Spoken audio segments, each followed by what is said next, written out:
So the objective of the subaltern studies group was to represent the subaltern because the group thought that the subaltern has never been given any representation in the history. History जो है वो हमेशा elite के बारे में लिखी गई है.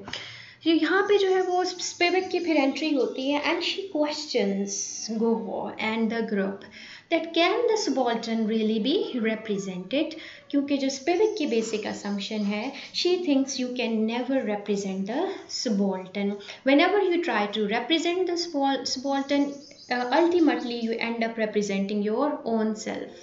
जब आप उसको represent कर रहे होते हो तो आप किसको कर रहे होते हो? अपने mind को ही कर रहे होते हो. गायत्री यहाँ पे this is the first paragraph is the introduction. You can do it yourself.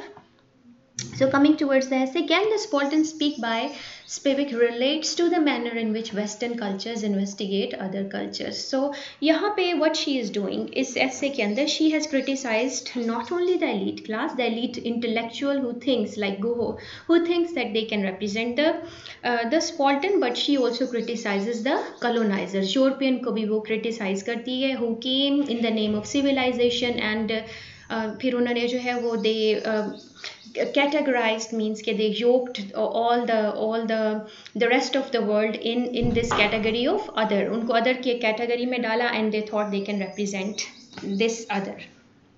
Can the subaltern speak by Gayatri Spivak relates to the manner in which Western cultures investigate other cultures. तो यहाँ पे वो क्या करती है कि she questions कि can the Western culture जो उसका framework है can it really represent the other cultures.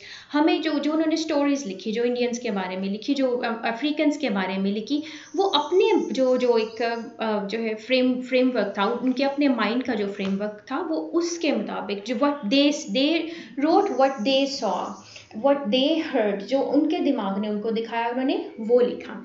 Spivak uses the example of the Indian sati practice of widow suicide. However, the main significance of it is in its first part. Sati की example भी important है, लेकिन जो first part है ऐसे का that is more important, which presents the ethical problems of investigating a different culture based on a universal concept and framework. Ethical problem जो है वो raise करती है कि can the subaltern really be represented. एक तो वेस्ट को करती है कि can the western culture really represent other cultures. क्या वेस्ट को लगता है कि वो दूसरे लोगों को जो है वो रिप्रेजेंट कर सकता है. Second it can the elite जो इंटेलेक्चुअल है, can the author for example really represent the subalterns. Then it critically deals with an array of Western writers starting from Marx to Foucault, Deleuze and Derrida. The Italian Marxist theorist Antonio Gramsci applied the term. ये we have already done. Spivak introduces the question of gender and sexual difference in the work. फिर Spivak जो है she calls herself a feminist deconstructionist.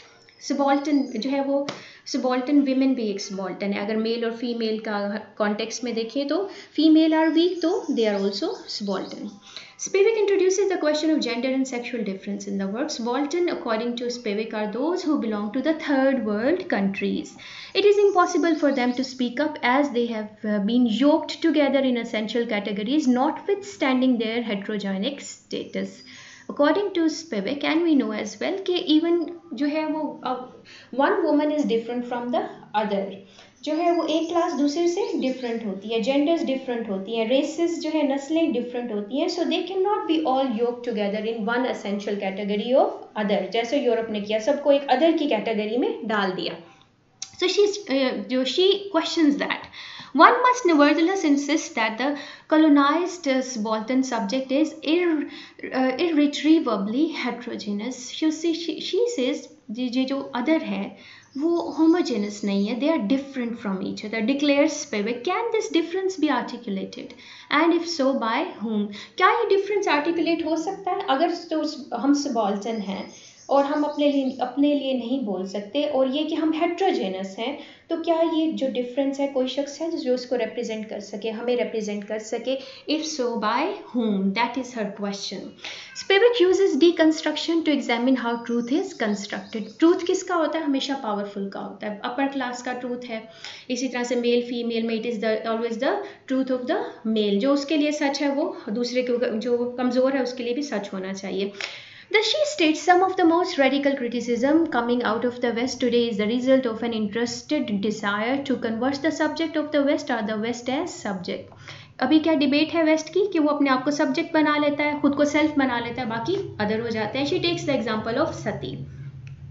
Sati was a practice among the Hindus in which a woman was burnt alive with the pyre of her dead husband. When the British came to India, they outlawed this practice. तो जब वो British लोग आए उन्होंने ban लगा दिया सती के ऊपर, इस रस्म के ऊपर. Though it saved a number of the lives of women, it also helped British to secure their rule in India. अब now she is explaining it कि अगर हम विमेन जो है वो सबाल्टन है. अव्वल तो जो कलोनाइजर हो जो कलोनाइज हो गए वो सबाल्टन है कलोनाइजर के मुकाबले में, और फिर जो कलोनाइज लोग हैं उसमें मेल और फीमेल है. फीमेल जो है वो डबल मार्जिनलाइज्ड है.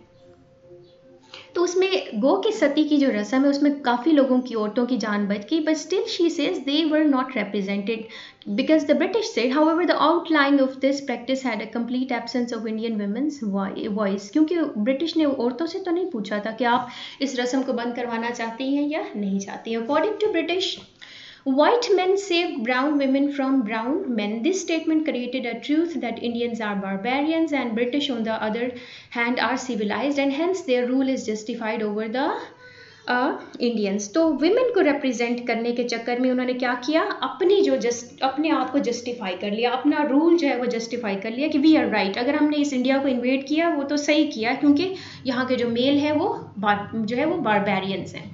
On the other hand, the Indian nativists claimed that the self-immolation was the widow's willing act of sacrifice. अब जो मेल थे, जो लोग थे, उन्होंने क्या कहा, नहीं ये तो औरत खुद ही करना चाहती है, वो तो willingly करना चाहती है.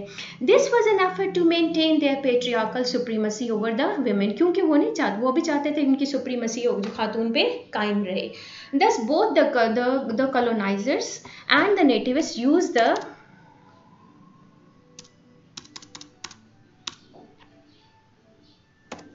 both the colonizers and the nativists used the sati discourse for their own benefit without giving any representation to the voice of the women. तो ना तो जो है वो कलोनाइजर ने पूछा और ना ही जो मेल जो नेटिविस्ट थे, ना ही उन्होंने औरत की आवाज़ को कोई जो है वो उसको कोई आवाज़ दी.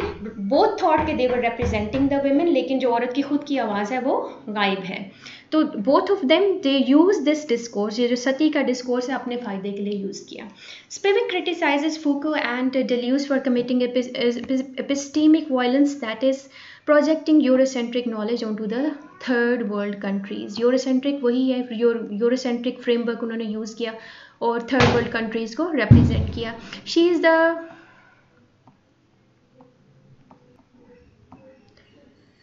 is of the view that Western academic thinking is produced in order to support their economic interest. के जितने भी author थे वो representing the East, the Africans, वो क्या कह रहे थे, economic interest के लिए कर रहे थे. Means के जो bureaucrats थे जो यहाँ पे के जो है वो spices लेकर जा रहे थे, तो उनको जो है वो as you have already read in Culture and Imperialism कि किस तरह culture ने जो है वो imperialism को promote किया.